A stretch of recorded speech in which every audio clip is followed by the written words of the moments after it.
Thank you. Thank to all of you.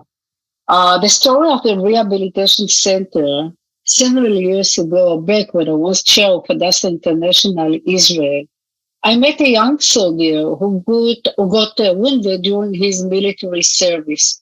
We spoke, and he told me of his service, of the long rehabilitation process he was going through. It then hit me that the entire Jerusalem area, a huge metropolitan, has no rehabilitation services. That people, most especially elderly and soldiers, had to wait months in line to receive rehabilitation services and travel to center of Israel every day for such basic services. Then I decided this would be my primary mission, the Hadassah's Rehabilitation Center. I'm happy and proud to have managed that all of us recruit ourselves and also recruit good friends and partners along the way for this important cause. One of whom is my friend, the economy minister, Mr. N.K. Near Barkat. Minister Barkat, as you all know, was the mayor of Jerusalem and has done so much for this city. I had also the privilege to be deputy mayor of Jerusalem when I started my career, so I know exactly what I'm saying. Since he joined us, the national politics, he keeps promoting social and economic causes and uses his experience in the high-tech industry in order to take Israel further.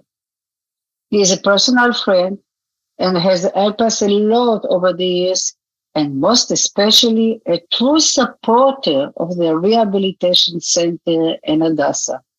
Friends, watch him. He is promising and a rising star. Nir, I wish to thank you for all that you do. The floor is yours. Hi, how are you?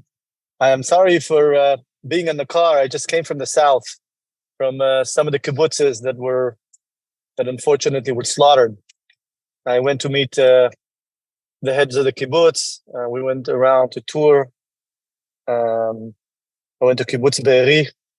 They lost 85 of their members, plus they have about 20 that were kidnapped and held hostage right now. And I went to see how we could help them recover. Major challenge. So, Dalia, with your permission, first of all, I want to thank you personally, you um, and your whole team, your whole management team. You know, I know Hadassah for many years, and it's in really great hands. Hear me now?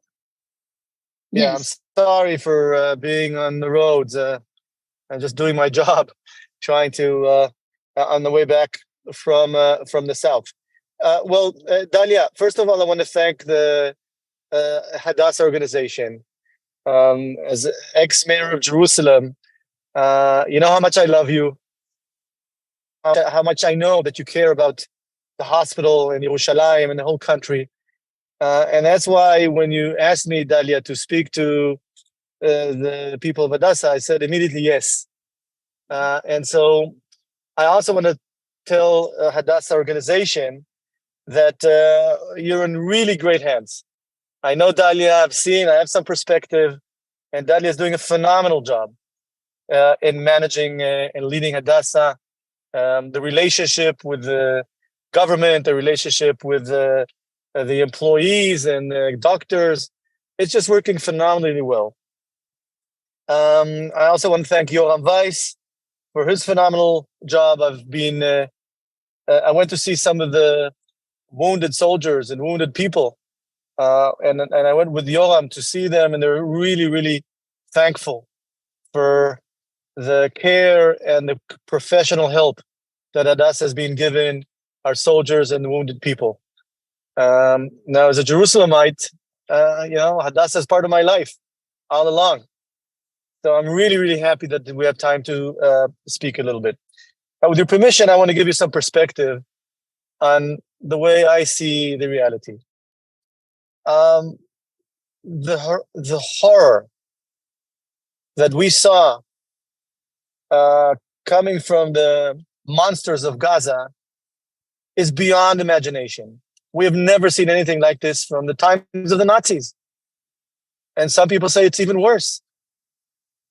And the shock and the pain that we've suffered, I don't think we've seen anything like this from the beginning of, from the War of Independence.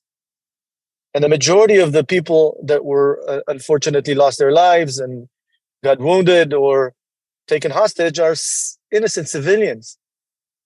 I think you saw some of the videos that the monsters of Hamas took themselves.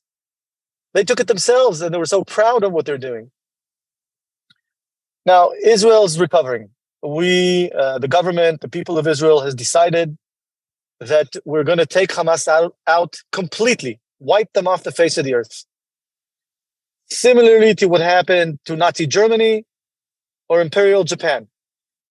Until they raise a white flag, we're not going to stop. We're going to make sure that the citizens of Israel in the south will not need their shelters anymore. That's the goal. And similarly, we'll go around and focus on our enemies and make sure we neutralize them. We have to. We have no choice. Because the way that Hamas is being, the way they attacked us, if we don't wipe them out, we have a big, big problem in the Middle East and in the whole world. And there's a reason why we're so thankful for the President of the United States and for other global leaders, because everyone in the world understands, the Western world, the free world understands that you're next.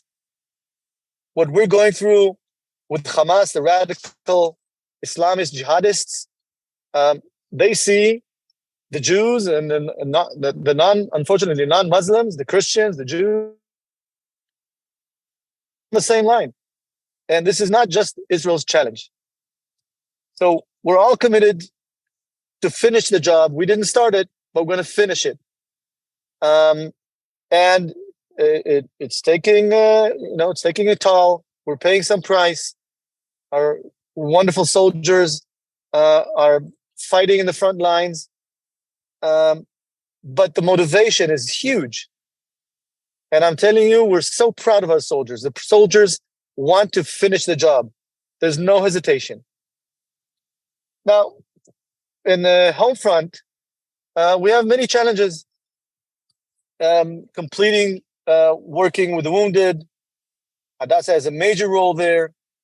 Restructuring and, the whole area that was hurt. We have to not only get everyone back on their feet, we have to double, triple, quadruple the number of people living in the south, the businesses.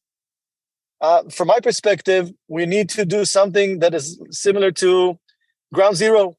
We're going to triple the amount of business we do there, quadruple the amount of people that are going to live there, and we're going to have a memorial so that people could come and see in their own eyes how we took this piece of land that was taken, how we show to our enemies how to restructure, regroup,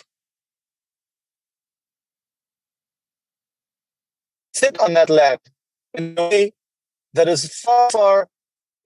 When I spoke to the people there, I asked them to dream with me. What kind of dreams would we like to accomplish around in all of the kibbutzim and the moshavim and the cities around Gaza?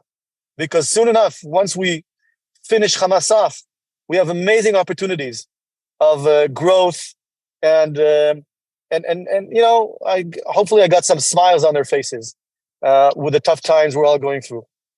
So in the home front, going back home, we need to upgrade many, many systems. Our economy is taking a dip.